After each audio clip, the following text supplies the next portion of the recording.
বেগম খালেদা জিয়া সবচেয়ে নির্যাতিত মহিলাদের একজন। আরাফাত রহমান কোকো, তাই সে আজকে আমাদের মাঝে নেই। সে হয়তো আরো বেশি দিন বেঁচে থাকতে পারত যদি সঠিক চিকিৎসা এবং নির্যাতনের শিকার না হতো। জিয়া পরিবার উচ্ছেদ হয়েছে।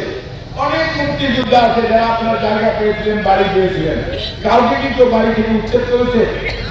যেহেতু জিয়া পরিবার, জিয়াউর রহমান সাহেবের সেই পরিবার, সেটা সংসদ থেকে দেওয়া, সেটা থেকে উচ্ছেদ করা হয়েছে।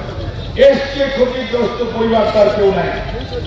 তারপরেও দেখেন দেশের জন্য, দেশের মানুষের ভালোর জন্য, আগামী বাংলাদেশে মানুষ যাতে বাসযোগ্য এবং সুশাসন নিয়ে বেঁচে থাকতে পারে, সেই জন্য কিন্তু তারা আজকে অনেক কিছুকে সাথে নিচ্ছে, অনেক সেন্টিমেন্টকে তারা অ্যাকোমোডেট করছে এবং অনেক অন্যায়কারীকে ক্ষমা করে দিয়ে রিকনসিলিয়েশন করে দেশের পুনর্গঠনের জন্য সাথে নিচ্ছে।